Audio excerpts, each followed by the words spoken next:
नमस्कार, जय माता दी। मैं हूं आपकी अपनी लाइफ डिजाइनर आचार्य जीतू सिंह। बात करेंगे कि झाड़ू आपके जीवन में कितनी खुशियां लेकर के आता है, कितना धन लेकर के आता है। आपको मालूम है? नहीं मालूम ना? तो आपको मालूम होना चाहिए कि झाड़ू से ही लक्ष्मी माँ प्रसन्न होती है।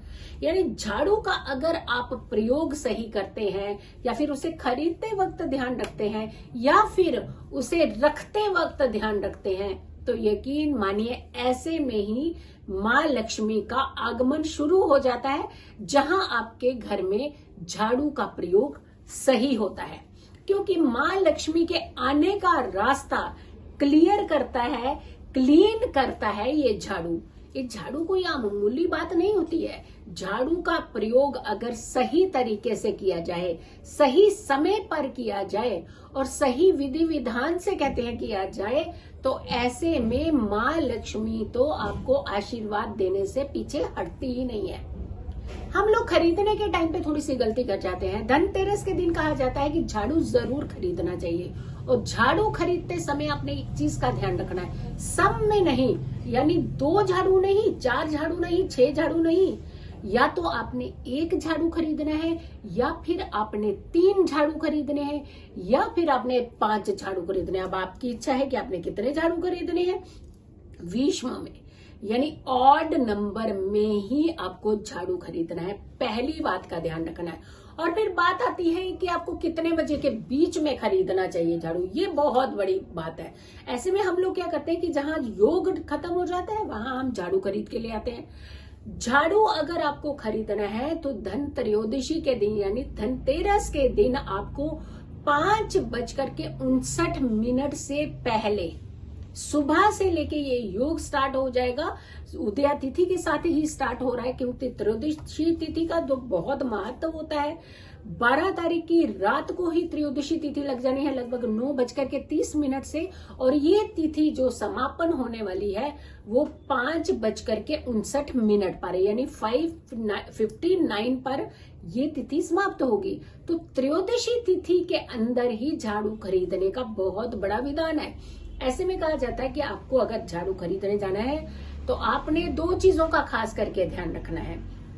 एक, समय का, यानी जो समय आपको बताया जा रहा है 5:59 से पहले ही, 5:59 से पहले ही, ये शाम के 5:59 की बात कर रहे हैं, उससे पहले ही आपने ये झाड़ू खरीद लेना है।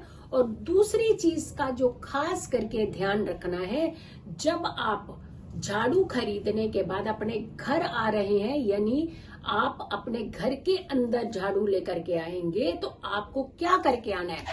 लाल रंग का धागा आपने जहां से हाथ से पकड़ते हैं झाड़ू फेरने के लिए, आपने वहां पर लाल रंग का धागा बांध करके ही अपने घर की दहलीज पार करानी है झाड़ू को। समझिए कि माँ लक्ष्मी का 40% आपके घर में आगमन हो गया। फिर बढ़ता है 60% कि माँ लक्ष्मी आनी जरूर चाहिए, वो नहीं रुकनी चाहिए, क्योंकि दीपावली और धनतेरस ही ऐसा समय होता है जहां माँ लक्ष्मी को प्रसन्न करने के लिए जाने आप कितने सारे उपाय करते हैं, लेकिन उसमें से मुख्य उपाय ये भी होता है कि झाड़ू का प्रयोग कैसे करना है। चलिए जी, आपने दहलीज तो पार करा दी कि आपने झाड़ू घर में ले आए, सम नहीं, विषम यानी इवन नहीं, ऑड नंबर्स में ही झाड़ू खरीद रहे हैं। और दूसरी बात आती है कि जब आप झाड़ू खरीद के तो ले आए हैं, फिर कहीं भी रख देते हैं। यानी जब हम झाड़ू खरीद के लाते हैं तो जो जगह हमें मिलती है, जहां मिलती है, वहां पे झाड़ू रख देते हैं। नहीं, सबसे पहले तो ये देखना है आपने कि झाड़ू को थोड़ा सा हाइड करके रखना है, छुपा करके रखना है, सामने नहीं रखना है। लक्ष्मी को आप धन को रखते हो कभी किसी के सामने, और जो सोर्स बना रहा है आपके घर में धन आने का, क्योंकि स्वच्छता और शुद्धता, साफ सफाई, यही प्रिय होती है माँ लक्ष्मी को। तो जब आप धन के अपने दर्शन नहीं करवाते हैं, किसी को बताते ही नहीं है कि आपके पास कितना सारा धन है, तो आप ये कैसे बताएंगे कि झाड़ू कहाँ रखा हुआ है, जो आपके लिए मुख्य कारण बना हुआ है, जिसने कहीं ना कहीं आपके लिए एक रास्ता बनाया है कि माँ लक्ष्मी आपके घर आने का, तो उनको कैसे बता देंगे। झाड़ू आपने छुपा करके रखना है, हाइड करके रखना है, विजिबल नहीं रखना है किसी के सामने भी। अब आते हैं तीसरा पक्ष, तीसरा एक फॉर्मूला कि आपको झाड़ू ले आए, समय का ध्यान भी रखा, झाड़ू किस तरीके से रखना है, कितने झाड़ू लाने चाहिए, ये सारी चीजें तो आपको पता चल गई। अब करते हैं कि झाड़ू रखें कैसे। क्या लिटा करके रखें? लिटा करके रखेंगे तो झाड़ू जी तो नहीं मिलने वाला कुछ भी, क्योंकि हम जब भी चाहते हैं, हम चाहते हैं कि हमारे घर में जब लक्ष्मी का आगमन हो तो वो ऐसे बड़ा हुआ बहुत सारी लक्ष्मी आए हमारे पास।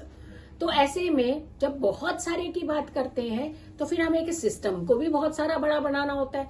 तो जब भी आप झाड़ू को रखें, कहा जाता है कि झाड़ू को रखने का तरीका जो होता है, जिस तरफ से आप झाड़ू पकड़ते हैं वो हिस्सा ऊपर होना चाहिए, यानी वो सिर का हिस्सा माना जाता है। और जिस तरफ से झाड़ू लगाते हैं आप, वो हमारी टांगों का हिस्सा होता है। क्या आपने किसी व्यक्ति को कभी उल्टा खड़ा करके देखा है आपने कि सर के बल पे कोई खड़ा होता है? थोड़ी देर खड़े करके देखिएगा कि हो सकता है या नहीं हो सकता ना। तो ऐसे में जब हमारे सिस्टम की बात आती है तो वहां हम चूक क्यों कर जाते हैं? झाड़ू को हमेशा खड़ा रखना चाहिए, पहली बात। उसके सिर का हिस्सा ऊपर रखना चाहिए, दूसरी बात। और हाइड करके रखना चाहिए, ये हम बता चुके हैं आपको। अब आती है बात कि झाड़ू लगाने का समय, खास करके दीपावली के दिन कहा जाता है कि सुबह सुबह सूर्य उदय से पहले आप अपने घर को क्लीन कीजिए। एक बात तो झाड़ू लगाइएगा जरूर, और दूसरा शाम को सूर्य अस्त से पहले पहले। सूर्य अस्त के बाद झाड़ू मत लगाइए। हम कई बार सफाई करते हैं कि दीपावली है और ज्यादा सफाई कर लेते हैं, थोड़ी सी और सफाई ज्यादा अच्छी लगती है। अरे जितनी सफाई करनी है पहले पहले करनी चाहिए, और उसके बाद जब सफाई की बात आती है, वैसे भी कहा जाता है अमूमन भी झाड़ू को सूर्य अस्त के बाद नहीं लगाया जाता है। तो ऐसे में आपने झाड़ू को तो लगाना है, लेकिन सुबह सूर्य उदय से पहले और शाम को सूर्य अस्त से पहले एक बार आप अपने घर को क्लीन जरूर करना है। और खास करके वहां वो एरिया जरूर क्लीन करना है जहां आपने माँ लक्ष्मी को विराजित करना है, जहां आपने अपनी पूजा करनी है। तो ये सारी विधि करनी है आपने सूर्य अस्त से पहले। अब आती है बात कि एक मुख्य कारण है जो आपको बताने वाले हैं अब हम। झाड़ू में आपने एक कलावा बांध करके लाया था या फिर लाल रंग का धागा बांध करके लाया था, तो वो धागा कहाँ है? वो धागा ढूंढ लीजिए जल्दी से, उसे आप इधर उधर मत रखिए, क्योंकि इसलिए हम बता रहे हैं कि कुछ मुख्य चीजें हैं जो आपने ध्यान रखने की जरूरत है। वो लाल रंग का धागा काटिएगा नहीं, खोलना है उसे, काटना नहीं है, खोलना है उसे। आपने खोल करके उस धागे को एक लाल कपड़े में बांध करके अपने घर के वहां रखना है स्थान पर जहां आप धन रखते हैं, पैसा रखते हैं। तिजोरी हो सकती है या फिर गल्ला हो सकता है, या फिर आप जहां अलमीरा में भी आप कहीं अपना धन एकत्रित करते हैं तो वहां ही रखना है। आपने उस कलावे को वहां से नहीं हटाना है। और खास करके व्यापार करने वाले लोग, बिजनेस करने वाले लोग, आप खास करके ध्यान रखिएगा, ऑफिस में जहां फिर आप जहां बैठते हैं उसके गल्ले में जहां आप धन रखते हैं वहां आप ये उपाय कर सकते हैं। और ये सिर्फ बिजनेस वाले और घर के लोग नहीं कर सकते हैं, बिजनेस वाले तो जरूर करेंगे, क्योंकि व्यापार में वृद्धि बेशुमार चाहिए होती है हर किसी को, और ये उम्मीद लगी होती है हमेशा धनतेरस पर और खास करके दीपावली के मौके पर। और ऐसे में ये चमत्कारी उपाय होता है। कहा जाता है कि जहां ये उपाय अगर आप कर लेते हैं वहां धन स्थिर रहता है, यानी टिकता है। क्योंकि माँ लक्ष्मी जो होती है ना, बड़ी चंचल होती है, लक्ष्मी नहीं टिकती, एक हाथ से आई दूसरे हाथ से धन निकलने लग जाता है। तो ऐसे में उनकी चंचलता को थोड़ा सा विराम देने के लिए, अपने घर में स्थायी निवास के लिए आपको इन विधियों को जरूर करना है। ये चमत्कारी झाड़ू साबित हो सकते हैं आपके जीवन में। यकीन मानिए पूरा साल आपके घर में धन का आगमन रखेंगे। तो आपने जो तरीका बताया हमने, आपने उन तरीकों को जरूर अपनाना है, जरूर करना है ये विधि विधान, और अपने घर में धन की वर्षा करनी है, माँ लक्ष्मी को प्रसन्न करना है झाड़ू से। खुश रहिए, स्वस्थ रहिए, पॉजिटिव रहिए। अगर आपने अभी तक आप लोगों ने मेरे चैनल को सब्सक्राइब नहीं किया है तो जरूर कीजिएगा, क्योंकि ऐसी बहुत सारी वीडियोस मैं आप लोगों के लिए डालती रहती हूँ ताकि जिसमें आपका हित हो, भला हो। खुश रहिए, स्वस्थ रहिए, पॉजिटिव रहिए। जल्दी हाजिर होंगे एक अच्छी वीडियो के साथ। तब तक के लिए नमस्कार।